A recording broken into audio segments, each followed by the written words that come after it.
स्वागत है दोस्तों आप सभी का। चलिए दोस्तों वीडियो स्टार्ट करते हैं। दोस्तों अभी टाइम है सुबह का और मेरे बच्चे जा चुके हैं स्कूल। और कई दिनों से सोच रही थी इस काम को करने की, क्योंकि मेरी जो रील मैं बनाती हूँ तो मेरे मित्र लोग कहते हैं कि एक ही जगह में आप बना दो, थोड़ा अलग सा करो। तो मैंने सोचा, लेकिन उससे क्योंकि दोस्तों सुबह का टाइम है तो दूध वाले भैया, कूड़े वाली गाड़ी और कई चीज़ें आती रहती हैं। सो मैंने फाइनली लटका दिया है और आगे अब दूध वाले भैया और सभी गृहिणियों के ये तूफ़ानी काम चलते रहते हैं दोस्तों। सो लग चुका है मेरा झाड़ू। मैंने यहाँ पे काफ़ी कूड़ा कर दिया था। सो उसके बाद बनाई मैंने रील। और दोस्तों चूँकि मैंने काम गलत टाइम पे पकड़ा, मतलब कि ये टाइम तो लगना ही था, मंदिर जाने के लिए भी लेट हो गया। मंदिर वाले भैया जो ये बेचते हैं वो भी चले गए थे, तो मैंने ही लिया खुद। हालांकि पैसे दे दिए थे, यहीं पे मिल गए थे मुझे वो। सो यहाँ पे दोस्तों ध्यान देना, वो ताऊ जी खड़े हैं ना जो सामने यहाँ पे उनको पता नहीं था कि कैमरा लगा हुआ है। देखो जब उनको पता चला कि जो भक्तन है उन्होंने कैमरा लगा रखा है तो थोड़ा साइड हो गए। So thank you uncle. So दोस्तों आज घर आके मुझे एक और काम करना है। सो लंच वंच करने के बाद अब बारी है दोस्तों मेरे बेटे की प्रोजेक्ट की। और ये है दोपहर का टाइम। हालांकि मुझे बहुत नींद आ रही थी, लेकिन क्या करें, उसका ये प्रोजेक्ट था और वो गया था ट्यूशन। सो उसको मैंने बाद में किया, वो वीडियो क्लिप बन नहीं पाई। या आप देख रहे हैं इस वीडियो को भी मैंने वैसे ही कैमरा रखा था, लेकिन पता नहीं ये कैसे स्क्रीन आ रही है छोटी सी अजीब सी। ऐसे कभी कभी हो जाता है, मेरे साथ ही होता है दोस्तों। सो ले देख कर मैंने आज ठानी हुई थी कि आज इस काम को भी मैं निपटा कर ही रहूँगी, क्योंकि अर्ली मॉर्निंग नेक्स्ट मॉर्निंग इसको देना था। प्रोजेक्टर फाइल है ये दोस्तों। सो ये मैं बना रही थी और मुझे बहुत खुशी हुई दोस्तों कि ये मैं बना पाई। बहुत खुशी मुझे।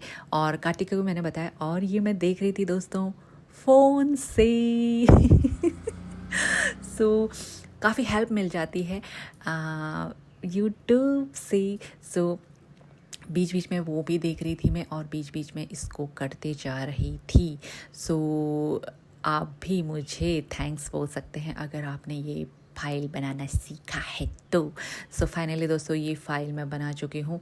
और बहुत खुशी इस बात की हो रही थी कि जब हम ठान लेते हैं मन में कि हमको करना ही है, और हम सुस्ती भगा लेते हैं बॉडी से, और टाइम हमारा निश्चित होता है किसी काम को करने का।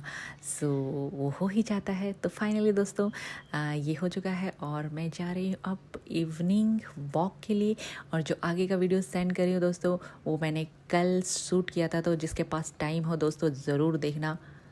दुनिया का सबसे ऐतिहासिक युद्ध दोस्तों, इसकी शुरुआत ऐसे ही तो नहीं हो गई थी।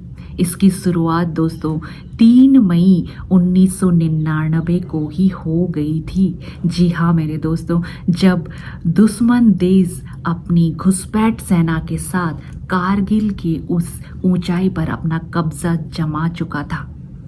हमारे भारतीय सैनिकों को इसकी बिल्कुल भी भनक नहीं थी। क्यों नहीं थी दोस्तों?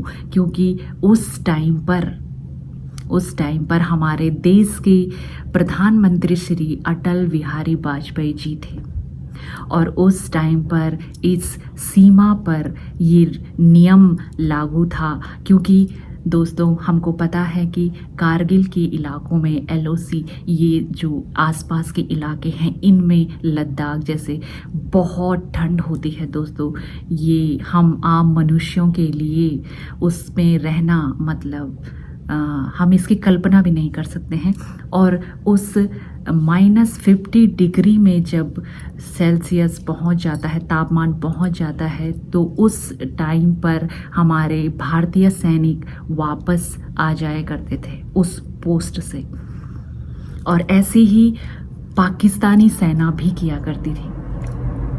लेकिन यहीं पे दुश्मन देश ने खंजर घोंप दिया, विश्वासघात किया दोस्तों।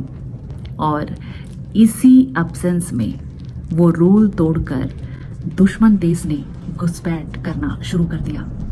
और घुसपैठ इतनी ज़्यादा मात्रा में हो चुकी थी दोस्तों कि वो ऐसी जगह पर अपना कब्जा कर चुके थे, जैसे कि मैं अगर आपको बताऊं कि यहाँ वो टॉप है और यहाँ से हमारे इलाके होते हैं और इधर भी हमारा इलाका है और ये पूरी ज़मीन है दोस्तों। 18,000 फीट की ऊंचाई पर ये युद्ध लड़ा गया। हमारे सैनिकों के लिए यहाँ से यहाँ जाना, प्राप्त करना है, इस साहस को मैं नमन करती हूँ और बार बार करती रहूंगी। हमारे देश का हर नागरिक जानता है कि भारतीय सेना, ये कहूँगी कि देश की कोई भी सेना जब ऐसी विपत्ता में देश पड़ जाता है, विपत्ति में जब देश पड़ जाता है, तो अपनी जान पर खेलकर अपने देश की, अपनी भारत माता की रक्षा करते हैं। सो दोस्तों 18,000 की फीट पर ये युद्ध लड़ा गया और सोचिए दोस्तों, उस रास्ते पर, उस पोस्ट पर उस टाइम पर एक घास तक नहीं थी छुपने के लिए। भारतीय सैनिकों को कितनी परेशानियां उठानी पड़ी है इस युद्ध में, ये तो वो सैनिक ही जानते होंगे। हम तो सिर्फ एक अनुमान, सुनाया हुआ एक अनुमान ही लगा सकते हैं। और दोस्तों रात में ये युद्ध लड़ा जाता था क्योंकि सुबह पॉसिबल ही नहीं था और रात के अंधेरे में हमारे सैनिक उस पोस्ट पर जाते रहे।